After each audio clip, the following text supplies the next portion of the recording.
And now, the Bigfoot Corporation, makers of quality tree sap extractor since 2015, the only tree sap extractor you'll ever need, proudly presents tonight's presentation of Dr. Francis Stein, Mad Domestic Scientist. This is the story of Dr. Francis Stein, a housewife by day and a mad scientist by midday.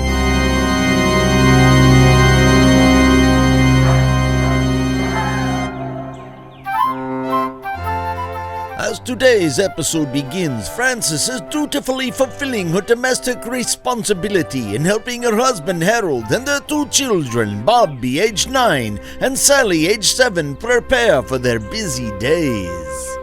Come, children. You don't want to be late for school. Today is the day of your field trip to the Oxnard Pickle Factory.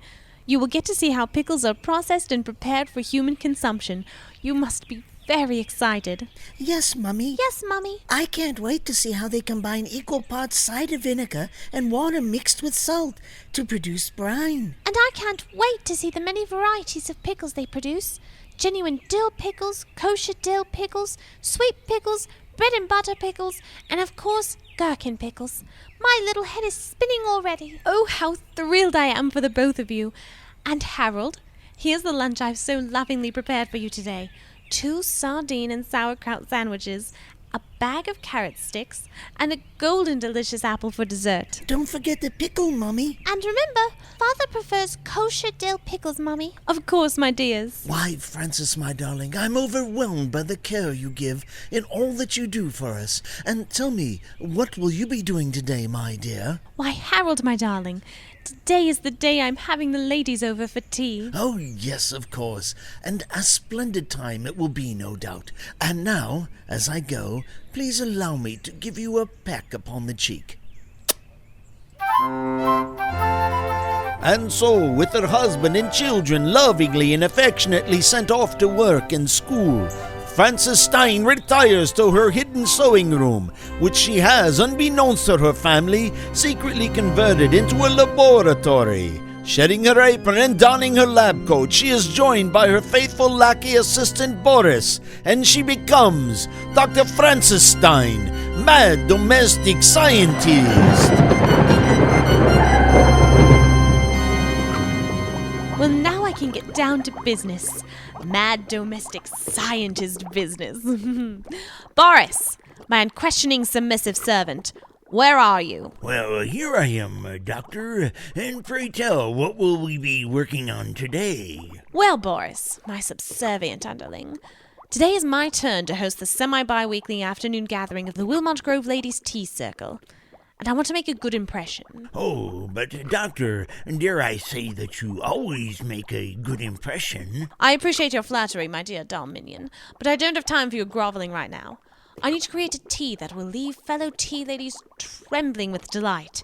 It must tantalize their taste buds to a degree they have never known before. I have no doubt that you will be successful, Doctor. There you go groveling again. Quickly, grab those chemicals from the top shelf and let us get to work. And so, Dr. Frances Stein, aided by her fawning assistant Boris, goes to work. She experiments with various flavors. Perhaps a touch of lilac extract, or a hint of beehive ginger. She tests and analyzes the size and weight of each tea leaf. And now let's cut them even finer, and bring each leaf to a sharp point. And finally, she tests her creation under various boiling temperatures. I shall brew it for a few degrees higher this time, yet for a shorter duration. Finally, after hours of work, she achieves success. Eureka! I've done it! Boris, I've done it! Yes, congratulations, Doctor. And now to test it. Would you like me to drink a cup of it for you, Doctor? Well, normally I do like to test my experiments on you. That is your most servable use. But I fear this case is somewhat different. The success here rests in the taste. And your taste buds are as unrefined and indiscriminate as something really refined and indiscriminate. Oh, yes, of course, Doctor. On the other hand, I did add a goodly amount of perchloric acid. There's no telling what side effects that might cause. Perhaps as a preliminary test, you should drink a cup. As you wish, Doctor. You're still standing. You haven't changed form nor species. Well, perhaps it's all right for me to taste now. Wait a second. Boris, what's happening to you? I don't know, Doctor. Why, you're turning colors. And you're glowing. You've become a rather attractive shade of blue. Oh, yes, I guess I have. Is that good, Doctor? Well, it's delightful to the eyes. Rather soothing. But I don't believe it would impress the other ladies of the Wilmont Grove Ladies' Tea Society if they all turned fluorescent blue. Yes, good point, Doctor. Fear I shall have to go back to the drawing board. Well, I'm sorry that your experiment was a failure, Doctor. Well, it wasn't a complete failure. With a shade of blue and glowing as you are, I will set you in the corner. You'll be useful as a mood lamp. Well, how kind of you, Doctor. Unfortunately, I shall have to console myself with having created a soothing aura for my lady's tea. There isn't enough time to experiment further. All right, Boris, my loyal thrall. Clean up in here and then go set the table for 4. Oh, yes, Doctor, of course. After you're finished with that, you will stand in the corner. You shall remain motionless there for the next 5 hours. Yes, Doctor, your wish is my command. Wait, what's happening?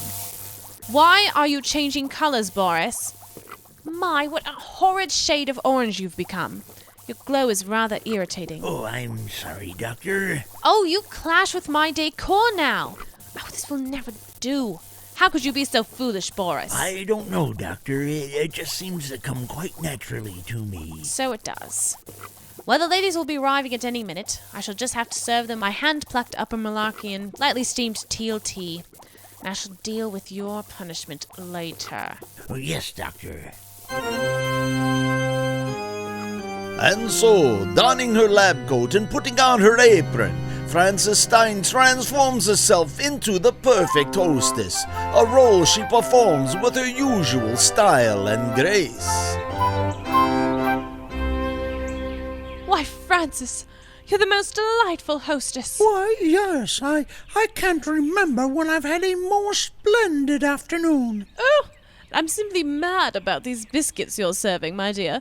Simply mad. Oh, yes. Why, thank you. I'm simply mad about a few things myself.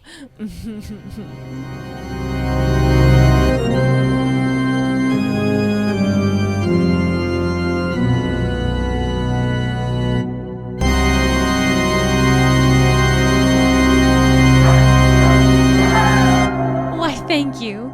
I'm simply mad about a few things myself.